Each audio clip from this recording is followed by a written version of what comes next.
شهر الطاعة والإيمان شهر الرحمة والغفران شهر الطاعة والإيمان شهر الرحمة والغفران أيامك خير الأيام يا رمضان يا شهر صيام وقيام يا رمضان أيامك خير الأيام يا رمضان يا شهر صيام وقيام يا رمضان.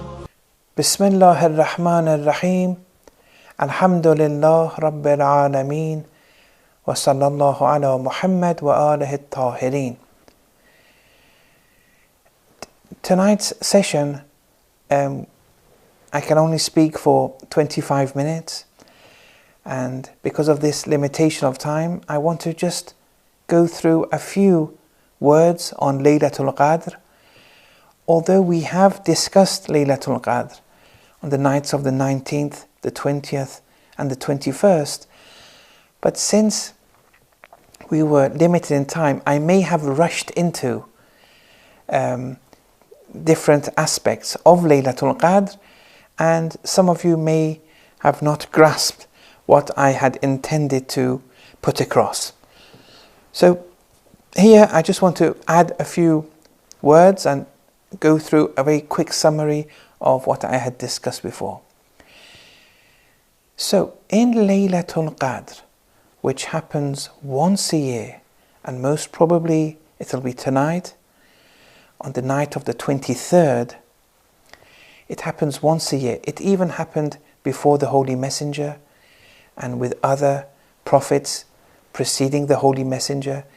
Laylatul Qadr is a reality which happens. With our Holy Messenger, it was on the night of the 23rd, and the Quran was revealed. Now this we've discussed before, how the Quran was revealed onto the heart of the Holy Messenger. But Laylatul Qadr continues, and it continues with the successors of the Holy Messenger. And even today, it happens once a year, where the Quran descends and onto the heart of the 12th Imam. And a night like this night, the 12th Imam is the recipient of the Quran. If you remember, the reality of the Quran is in the essence of lordship, in the realm of ahadiyya, in the realm of attributes. These aren't realms of creation, but it manifests into the immaterial realm of angels, then the semi-immaterial realm, the heart of the Holy Prophet or the Imams, and it comes down to the physical level, the Arabic Quran. This was in relation to the Holy Prophet. But it descends. That's the reality. The reality of the book is something supra-immaterial, and it manifests. Now, in Laylatul Qadr is the locus wherein the Holy Quran descends. And that's why Laylatul Qadr has been referred to in many traditions as the Holy Prophet, or today it would be the 12th Imam. The reality of Laylatul Qadr is the Imam today. And the reality of the Imam is a manifestation of Allah's attributes. Now, Allah's attributes from the essence of lordship manifests, descends layer after layer, but it has to descend onto the heart of someone who has the capacity to be a recipient of Allah's attributes. And such a person exists in every era. Today it's the heart of the 12th Imam. Now, what are these attributes? It's knowledge, which is descending, being manifested. It's sustenance, justice, and all other attributes are descending. with this dissension upon the heart of the holy Imam, the 12th Imam, since everything in the Quran, the knowledge of the Quran is from pre-eternity to post-eternity, for 1 year, because it happens once every year, so until the next dissension in the next month of Ramadan, in this 1 year, with that which has descended upon the heart of the Prophet, which is the reality of Allah's attributes, into the heart of the Imam today, the Imam gains knowledge of everything that is to be determined in the next 1 year, until the next dissension of the Holy Book. So sustenance-wise, that which everyone, any creature, is to be a recipient of, sustenance-wise, knowledge-wise, life-wise, death-wise, justice-wise. If they're meant to die, if they're meant to live, if they're meant to become ill, if they're determined to receive X amount of sustenance, if they're determined to receive X amount of knowledge, all these are determined. And the Holy Imam receives all these determinations on the night of Qadr.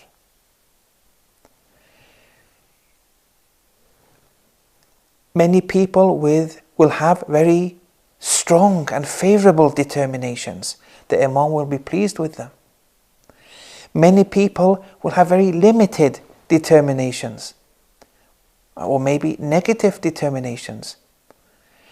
But how you lived the preceding year will have an effect on the capacity of determinations you will be assigned in the coming year. And how you act in this coming year will have an effect, direct or indirect, on the determinations you were to receive on the succeeding Laylatul Qadr nights in future years. It's all connected.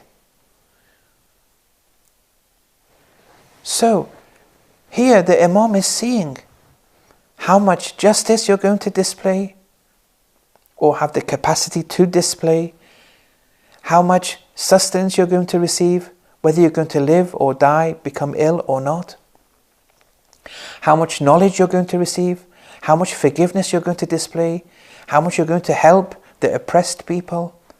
Allah is Al-Adl, the just.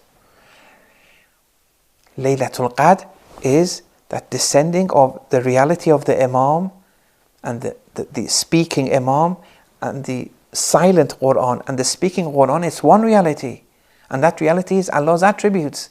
It's descending. The heart of the Imam tonight is going to be a recipient of all the determinations for this 1 year. Why 1 year? Because after 1 year there's going to be another dissension, which will be according to that time and place and circumstances. Now, that which is received in the heart of the Holy Imam tonight is how Allah's attributes are going to manifest, to what degree, to what determined degree, to what known measures in sustenance, in life, in death, in knowledge, in justice. It's all going to be determined. And it's in your hands, how you lived the last 1 year. You can't expect miracles by just being a monotheist for this one night. But even for such people, we shouldn't lose hope. So here, this is what we're discussing in Laylatul Qadr. Now, since the Imam is connected to the Mithali realm and all other realms, the immaterial realm, to the essence of Lordship, but his knowledge, that which he rules by, because the Imam is ruling today. The 12th Imam is the true leader today, but he's an occultation, but he's not unemployed or doing nothing, God forbid. He's working for the best interests of Islam. So he sees people's determined potentials. But what is potentially determined for me and you will be preserved and actualized if an obstacle does not arise and ruin it all. Or an obstacle may come which may reverse something. For example, you were supposed to die this year, but because of your Silatul Rahim, it becomes reversed. The knowledge in the semi-immaterial realm, which the Imam is in connection with and is connected to, and he rules through that realm and gives orders through that realm, that is changeable. That can change. It's in the tablet of establishment and effacement.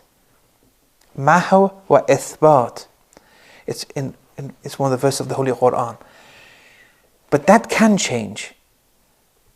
But that which is determined in Allah's knowledge, in the essence of Lordship, that's unchangeable.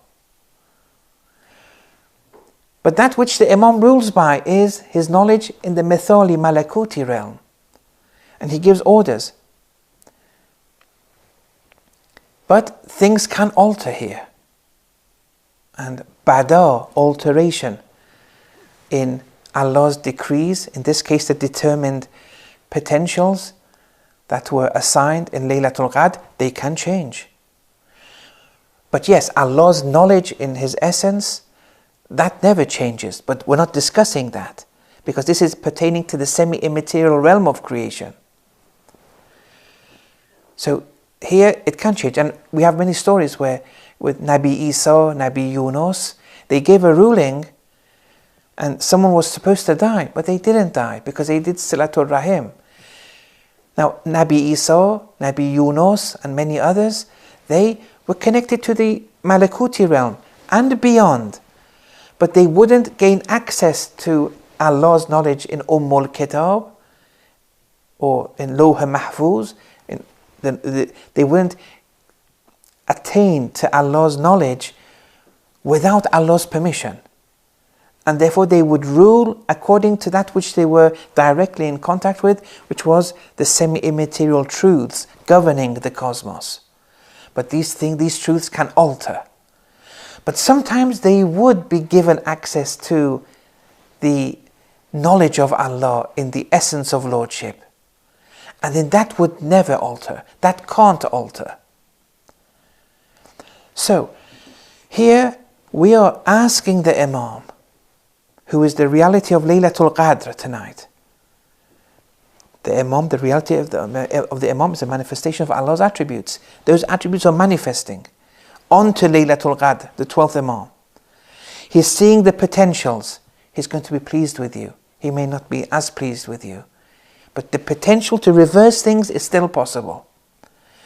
So, if you ask me, very humbly I would tell you, your connection to the Imam of the time is crucial tonight. Make a promise with him how you're going to lead your life. Enter allegiance with him. Let him see you and say, I think you can enter my inner circles. Because the Imam is surrounded by many circles. A circle of 4, a circle of 7, a circle of 40, a circle of 70, a circle of 360, and then it's the common masses.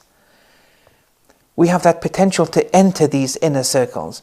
And when someone in these inner circles passes away, then someone from the outer circle enters that circle, and then it keeps on continuing. Someone from the other outer circle enters the next circle, closer and closer to the Imam.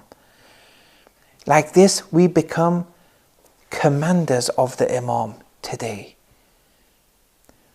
We are working for the Imam. Laylatul Qadr is one event. It happens once a year. Don't compromise with that. Don't say Laylatul Qadr is whenever your heart opens up to Allah's attributes. Yes, during the year it may happen. You may be inspired. The heart may open up. But that's only under the umbrella of your potential, which was assigned in Laylatul Qadr. You have the potential to see how close you are with the Imam in Laylatul Qadr. But for most of us, we're deaf, dumb and blind to the Imam. But the potential is there to work for the Imam today. So we want to get close to the Imam. Ayatollah Kashmiri, the late Ayatollah Kashmiri, when he was asked that is there a prescription vis-a-vis attaining proximity to the 12th Imam, getting closer to him, he gave a prescription. Now this is a prescription of gaining spiritual proximity to the Imam. But if you enter the inner circles of spiritual proximity with the Imam, which you're in contact with the Imam, not physical contact, but through visions and dreams. The Imam of the time, who is living in the physical body, but he's in occultation, but he can still contact you. You can still maintain contact with him. Laylatul Qadr is you having the potential to be in contact with the 12th Imam, who's a manifestation of all of Allah's attributes. Those attributes of Allah become inspired upon your heart in Laylatul Qadr, or maybe during later days or weeks after Laylatul Qadr. But the inspiration of Allah's attributes of the Imam onto your heart, that we call Faraj, the Imam's deliverance, but in the spiritual sense. The Faraj, which will happen in the physical sense one day, but it may not be in our lifetime. Inshallah it is, but it may not be in our lifetime. That's a physical Faraj, deliverance. But we're open today and we have access to the spiritual Faraj and deliverance. We have that potential. And in Laylatul Qadr, it's all about this. That some degree of deliverance opens before you. The Quran is descending. The reality of the Imam is descending upon you tonight. So, when Abdul Karim Kashmiri was asked this, he replied, be in solitude. Be alone in solitude. An hour a day in the presence of the Imam. In a quiet place. And be attentive to the Imam. Now, you're not seeing the Imam, but pontificate and deliberate about where you are in the Imami dimension. Then he continued, reciting the ziyarah of Salam ala Ali Yasin. Recite it once every day. Repeatedly say, numerous times, say, Ya Sahib al-Zaman, aghithni, O ruler of the time, help me. Ya Sahib al-Zaman, adrikni, O ruler of the time, grace me with your attention. Al-Musta'an bika yabn al-Hasan. Seeking help is but through you, O son of Hassan. Look, it's only through you seeking help. Why? As we said on those previous nights, the Imam is a 100% manifestation of Allah's attributes. Sustenance, justice, living, dying, knowledge, forgiving, generosity, dignity. It's all happening through the Imam. The relationship between Imam and everyone else or other creations is like the soul and our bodies. The body will wither away, will decompose without the soul. But everything in this realm of existence is happening through the Imam. Who is the Imam? Don't look at the Imam as independent from Allah. Look at the Imam in vertical terms to Allah. He's just a manifestation of Allah's attributes. He's doing nothing independently. It's all Allah in the making.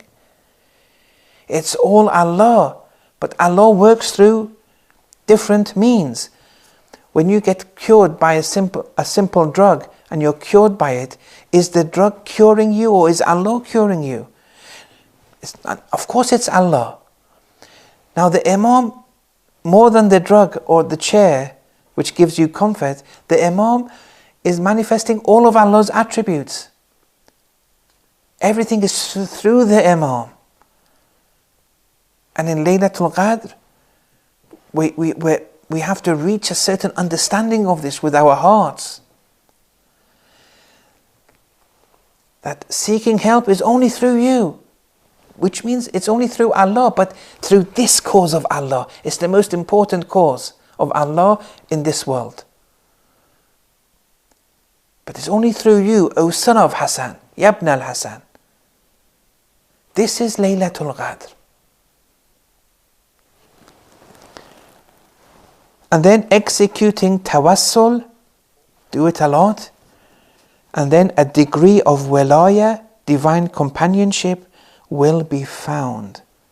And inshallah it will be found within those inner circles.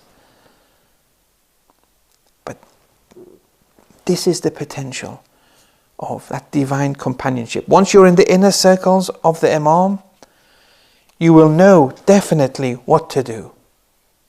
Your duty is more than clear. But until then, in order to ascertain what our duty is, we follow the Sharia to the dot. We want the Imam to be pleased with us, to give us this opportunity to work for him. We stick to the Sharia to the dot. We stick to the Tariqah to the dot. And therefore, a life pattern which is particularly politically free and has no political activity helping the oppressed, for example, is not on a par with the Imam's satisfaction. Anyway, I'll end here. So, in very brief terms, in brief summary, that which is important in Laylatul Qadr is your connection with the Imam. And everything is going to become manifest before him. Make him be pleased with you. It's all in your hands. وصلى الله على محمد وآله الطاهرين.